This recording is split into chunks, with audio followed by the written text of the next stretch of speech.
The insulin mechanism most people never use for fat loss, the insulin strategy 99% of people overlook. It sounds counterintuitive, because insulin is often blamed as the villain behind belly fat. But the real issue isn't insulin itself, it's how you control it. Every single day, your body flips a biological switch store or burn. Insulin is the gatekeeper of that switch. When insulin is elevated, the doors to fat burning close. When insulin drops strategically, your body shifts into releasing stored energy. Yet most people unknowingly keep insulin elevated all day long through seemingly harmless habits, constant snacking, sugary coffee, mistimed workouts. This video is not about eliminating all carbohydrates or pushing yourself into extreme fasting. Instead, we're going to break down a more precise insulin mechanism, a way to activate fat burning without sending your body into stress mode or energy deprivation. This isn't a hack. It's physiology. If you want to understand how to make your body automatically shift toward fat burning instead of storage, stay with me until the end. And subscribe so you don't miss future science-based breakdowns designed to help you take control of your metabolism. For decades, we've been taught that weight loss is a simple mathematical equation. Eat less, move more, and fat disappears. It sounds logical, but the human body is not a handheld calculator. It doesn't subtract calories in a cold, linear way. It is a complex biological system, a chemical laboratory operating 24/7, where hormones make the final decisions. Imagine depositing and withdrawing money from a bank account. If you withdraw more than you deposit, your balance goes down. That's how fat loss is often explained. But the body doesn't function like a bank account. It functions through biochemical signals. And in that signaling system, insulin acts as a central switch. Insulin is not just a blood sugar hormone. It is the storage hormone. When insulin is elevated, the body receives a clear message. Energy is abundant. Store it. When insulin is low, the body understands it's time to mobilize stored energy, including fat.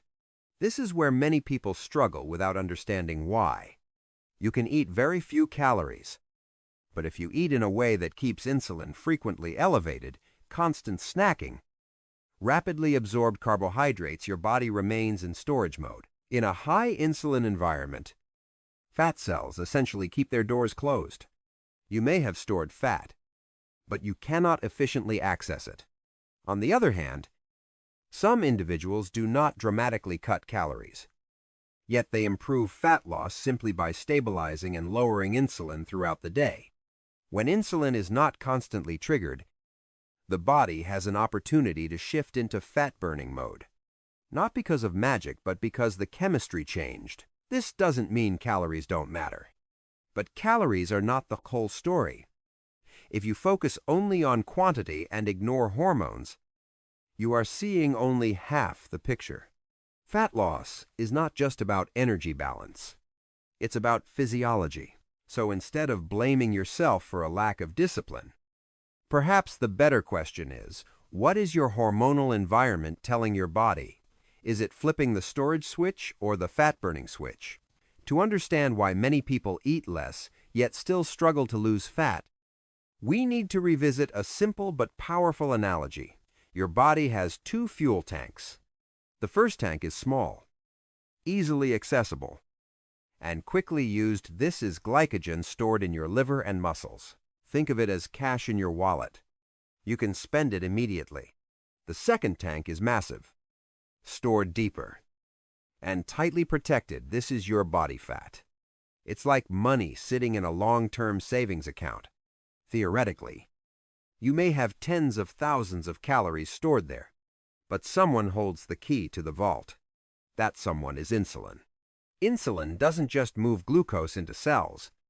Its deeper role is to regulate energy flow. When insulin rises, especially after carbohydrate-heavy meals or constant snacking, your body shifts into deposit mode. Excess energy is packaged and stored inside fat cells. Here's the part most people are never told when insulin is high. It doesn't just store fat, it locks the fat vault. Insulin suppresses lipolysis, the breakdown of fat. As long as insulin signaling remains elevated, fat cells are largely prevented from releasing fatty acids. What happens next? You may have abundant stored fat, yet your body cannot efficiently access it. Cells don't receive adequate energy from fat, so they send hunger signals to the brain. You feel tired, hungry, irritable, yet still overweight. This is the hormonal trap. It's not about willpower. It's about living in a constantly elevated insulin environment. If you eat 5 or 6 times per day, snack between meals, drink sugary beverages, or start meals with rapidly absorbed carbohydrates, you repeatedly activate the bank manager. He never leaves the office. The vault never opens. The result is a biochemical paradox: energy abundance externally fat, but internal energy shortage at the cellular level. And when cells feel deprived, your brain drives you to eat more even while you're trying to lose weight. This is why cutting calories alone often fails. You eat less, but insulin remains elevated, fat stays locked, cells feel deprived, hunger increases, metabolism slows. To escape this trap, you don't just need to eat less. You need to create conditions where the bank manager steps away. When insulin stays low long enough, the fat vault begins to open, and only then can your body truly enter natural fat-burning mode. Weight loss doesn't begin on your plate. It begins with hormonal signals. If insulin is the bank manager holding the key to the fat vault, then the issue isn't just how much you eat, it's how many times you activate him throughout the day. And this is where most people make mistakes without realizing it. Not because they lack discipline, but because they were taught the wrong strategy. There are 3 common behaviors that keep insulin elevated almost all day long. First is constant snacking. Many people believe eating 5 or 6 small meals boosts metabolism. But physiologically, every time you eat even a small cookie, sweetened coffee, or handful of nuts, your body releases insulin. The spike may be smaller than a large meal. But if you eat every 2 to 3 hours, insulin rarely returns to baseline. It's like pressing the store energy button all day. The bank manager never leaves his desk. The fat vault rarely opens. Second is starting meals with refined or fast-digesting carbohydrates. This is extremely common in modern eating culture: bread before the main dish, rice or pasta immediately, or even dessert first. When you eat bread, pasta, mashed potatoes, or sweets at the beginning of a meal, sugars move quickly into the small intestine and are rapidly absorbed into the bloodstream. Blood glucose rises sharply. The pancreas reacts by releasing a significant amount of insulin. Insulin surges push the body into fat storage mode almost immediately. But the story doesn't end there. Once glucose is cleared and insulin remains circulating, blood sugar can drop relatively quickly. You begin to feel tired, low in energy, slightly shaky, or crave more food. The brain interprets this as fuel shortage, and you reach for more carbohydrates. The cycle repeats: glucose spike, insulin spike, glucose drop, hunger again. Third is ignoring meal sequencing altogether. Many people assume that as long as total calories are the same, order doesn't matter. But biochemically, meal order can dramatically influence glucose absorption, speed, and insulin response. When fast carbohydrates enter an empty digestive system, there is no buffer to slow them down. However, when carbohydrates are consumed after fiber, protein, and fat, gastric emptying slows significantly, and glucose enters the bloodstream more gradually. These 3 behaviors combine to create a prolonged high insulin environment. And that environment leads to a biological paradox: you have stored fat, yet your body still feels hungry. Cells cannot access fat because insulin continuously locks the doors. The result is fatigue, cravings, and weight gain, even if you don't feel like you're overeating. The danger is that this cycle is often mistaken for lack of willpower. You assume you're hungry because you're weak. You think you crave sugar because you lack control. In reality, you are caught in a hormonal loop. When insulin is constantly triggered, the body loses metabolic flexibility, its ability to smoothly switch between burning glucose and burning fat. And here is the critical transition if the problem isn't only how much you eat, but how and in what order you eat. Then the solution doesn't require eliminating all carbs or extreme starvation. The solution may be much simpler, changing the sequence and rhythm of insulin activation. Because when you flatten insulin spikes throughout the day, you don't just reduce fat storage, you regain biochemical control inside your body. If the problem is not only what you eat, but how insulin responds to what you eat, then the next critical question is, can we change that response without completely eliminating our favorite foods? The answer is yes.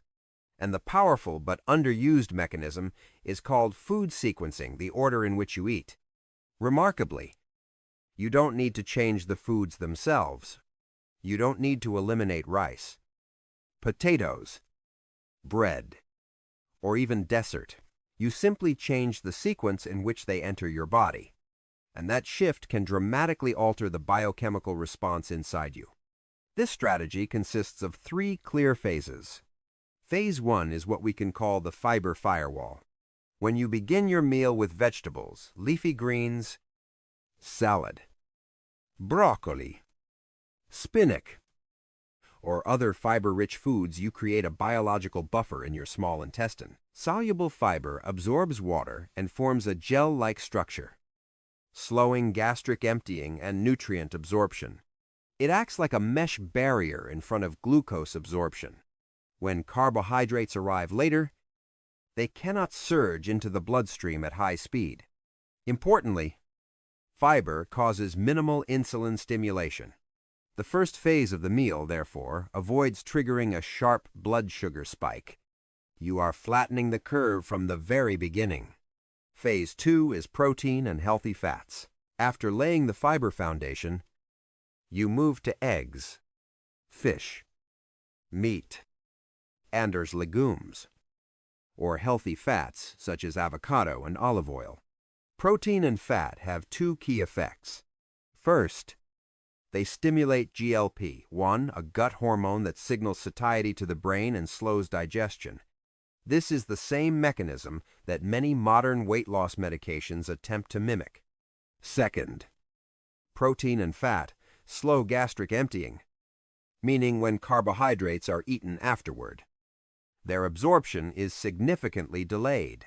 Only in phase 3 do you eat carbohydrates, rice, potatoes, pasta, bread, or even dessert. But now, your digestive system has been primed. Instead of a glucose explosion, sugar enters the bloodstream gradually, like a slow stream. Research suggests this eating order can reduce post-meal glucose spikes by up to around 70% and insulin spikes by nearly half, even when total calories and food types remain unchanged. That is the key point. You do not change the meal.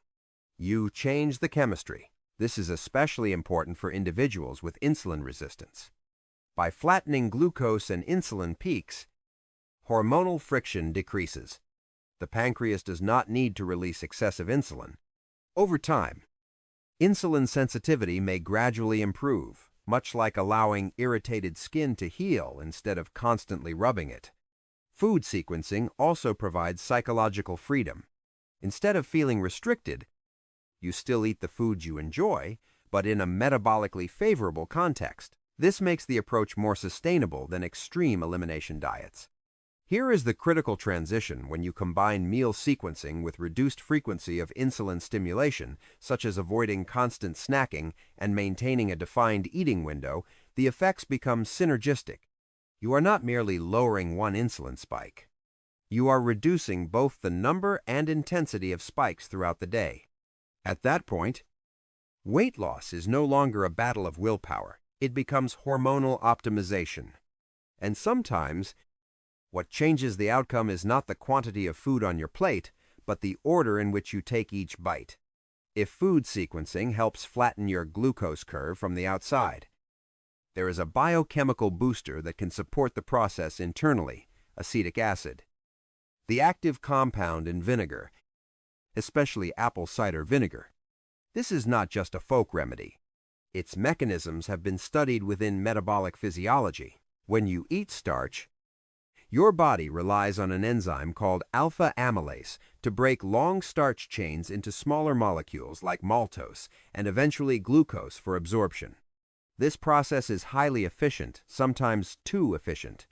The rapid breakdown of starch into glucose is one reason blood sugar spikes after carbohydrate-rich meals. Acetic acid partially inhibits the activity of alpha amylase. This does not completely block starch digestion, but slows it down. When starch is broken down more gradually, glucose enters the bloodstream more slowly. As a result, blood sugar rises less sharply, and insulin does not need to spike as dramatically to manage the increase.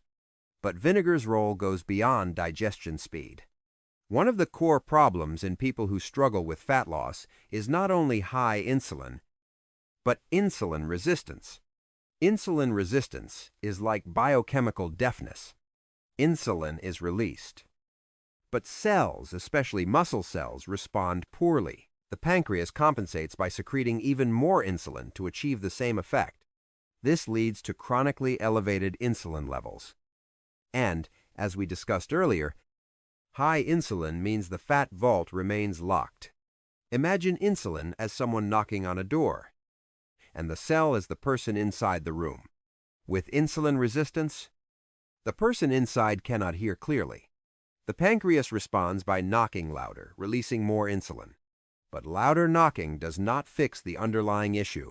Acetic acid acts like a hearing aid for your muscles.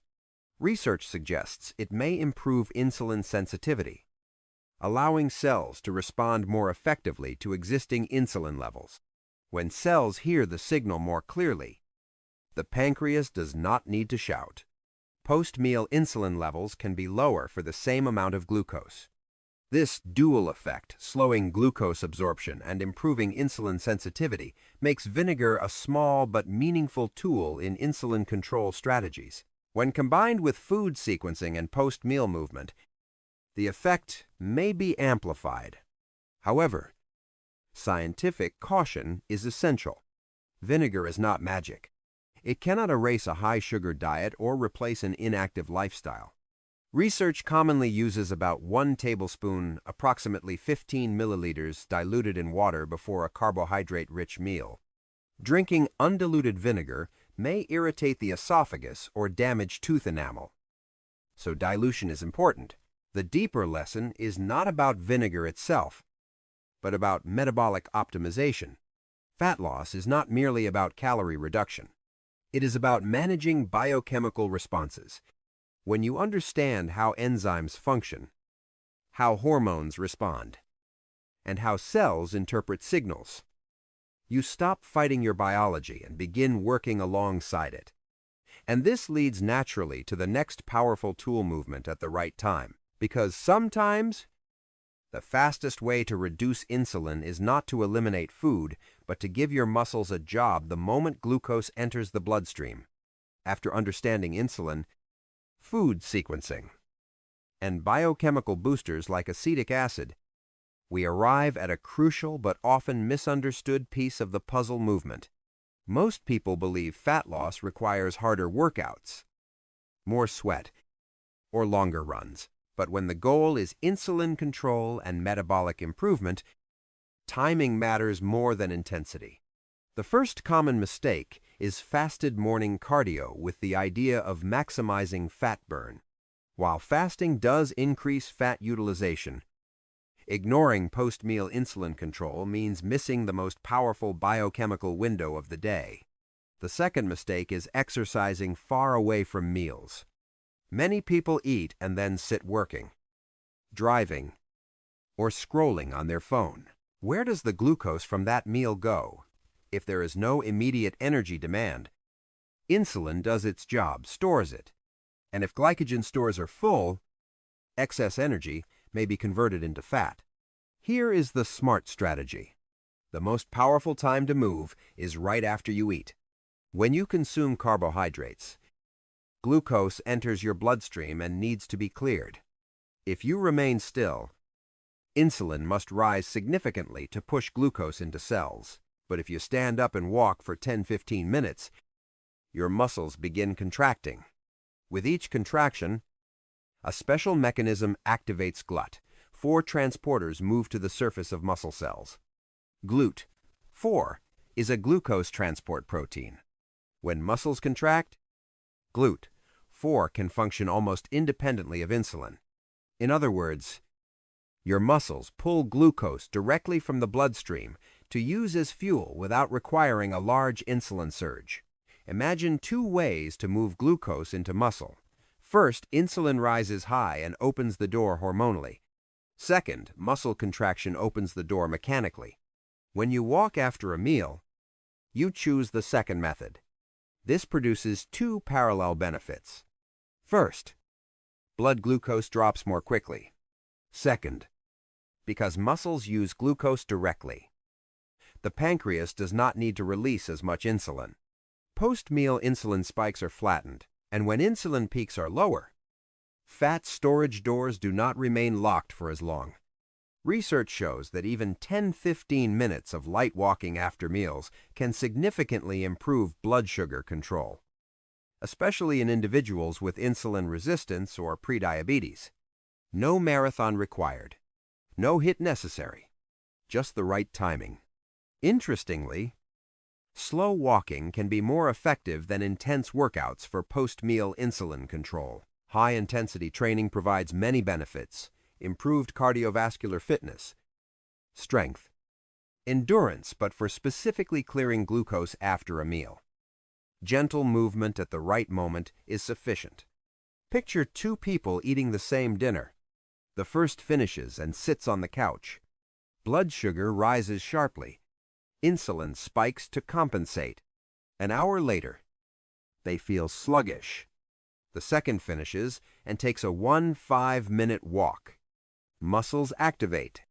GLUT4 opens. Glucose is absorbed into muscle instead of lingering in the bloodstream. Insulin remains lower. An hour later, they feel lighter and more alert. Same meal, same calories. Completely different hormonal realities. You don't need a marathon. You don't need to burn 500 calories. You just need the right signal at the right time. Post-meal movement intercepts glucose before it triggers a strong insulin cascade. When you combine food sequencing, vinegar's enzymatic support, and post-meal walking, you don't just tweak one variable. You redesign the entire biochemical response to a meal. At that point, fat loss is no longer about forcing your body to burn more. It becomes about reducing how often and how intensely insulin must rise throughout the day. And sometimes, the most powerful intervention is not training harder but walking at the right moment. Up to this point, we've talked extensively about post-meal insulin spikes, how to flatten them with food sequencing, vinegar, and post-meal walking. But if you've struggled with stubborn weight for years, unable to lose fat despite trying multiple strategies, the issue may not be just those spikes. The deeper problem may be basal insulin. We need to clearly distinguish 2 concepts. Bolus insulin is the surge that happens after you eat. This is a normal physiological response. You eat, glucose rises, insulin rises to manage it. Levels fall a few hours later. But basal insulin is the background insulin level your body maintains even when you are not eating. It exists while you sleep. When you wake up, when your stomach is empty, in metabolically healthy individuals, basal insulin is relatively low. In people with insulin resistance or long-term weight gain, basal insulin is often chronically elevated and that's the root issue. Returning to the bank manager analogy, bolus insulin is when he comes to work because new deposits arrive. Basal insulin is when he never leaves the office, even when there are no transactions. What happens when basal insulin is high? First, you may wake up hungry despite having fasted overnight for 8–10 hours. In theory, your body should be shifting toward fat use by morning. But if basal insulin remains elevated, the fat vault is still partially locked. Your body cannot efficiently access stored fat, so your brain signals hunger earlier. Second, you may fast for several hours and still not experience strong fat burning. Many people say, "I skip breakfast, but nothing changes." If basal insulin is high, skipping a meal may not be enough to lower insulin sufficiently to unlock fat stores. You remain in a partially locked metabolic state. This explains why focusing only on calories or slightly reducing carbohydrates may not be enough. If baseline insulin remains elevated, your body rarely enters true fat-burning mode. So what is the solution? Not extreme multi-day fasting. The real solution is reducing how often insulin is stimulated and creating long enough windows for insulin to genuinely drop. This is where time-restricted eating (TRE) becomes powerful. When you confine your meals to an 8-hour window, you are not just reducing bolus insulin spikes. You are creating a 1–6-hour stretch without digestive stimulation. Over time, this allows basal insulin to gradually decline. If you previously ate from 7 a.m. to 10 p.m. with snacks throughout the day, insulin rarely rested. The bank manager worked overtime. The vault never opened long enough. But when you eat within an 8-hour window, for example, 12 p.m. to 8 p.m., and avoid snacking outside that window, you allow the bank manager to go home. Insulin can fall to its lowest daily level, and during that window, your body can more easily shift into fat burning. More importantly, TRE may gradually improve insulin sensitivity. When cells are no longer bombarded with insulin all day, they begin to respond better. Less insulin is required to achieve the same effect. The cycle of insulin resistance slowly unwinds. This explains why some people improve body composition and energy simply by adjusting meal timing without dramatically changing calories. They didn't just change their food. They changed their hormonal baseline. If you wake up hungry every morning, struggle to enter fat-burning mode, or feel metabolically stuck, consider basal insulin. Sometimes the issue isn't your current meal, it's the hormonal background signal built over years. Sustainable fat loss is not only about flattening insulin spikes, it is about lowering the baseline. And when that baseline shifts, your body begins working with you instead of against you. If you've stayed with me until now, you may realize something very different from what social media usually tells you. Belly fat loss does not begin with extreme discipline. It begins with understanding. Not eating less, not training harder, not buying another supplement, but realigning with your circadian biology. Your body already wants to burn fat every night. When light fades, insulin drops. Growth hormone rises. Core temperature declines. Brown fat activates. This is a biological symphony programmed over hundreds of thousands of years. Yet modern life constantly interrupts that symphony with mistimed signals. You eat late when your liver is transitioning into repair mode. You consume evening carbs when insulin sensitivity is lowest. You stay stressed after dinner when digestion requires calm. You flood your eyes with blue light when melatonin is trying to rise. You sleep in overheated rooms when your metabolism needs coolness to activate fat burning. And then you ask, why can't I lose belly fat? This is not a willpower problem. It's a signaling problem. When you shift your dinner earlier, when you choose a walk instead of scrolling, when you dim the lights and cool your bedroom, You are not forcing anything. You are simply stepping out of the way. And when you step out of the way, biology steps in. The most powerful part of this philosophy is that you don't need perfection.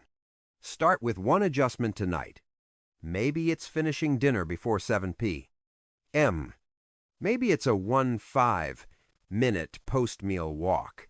Maybe it's shutting off screens 30 minutes earlier.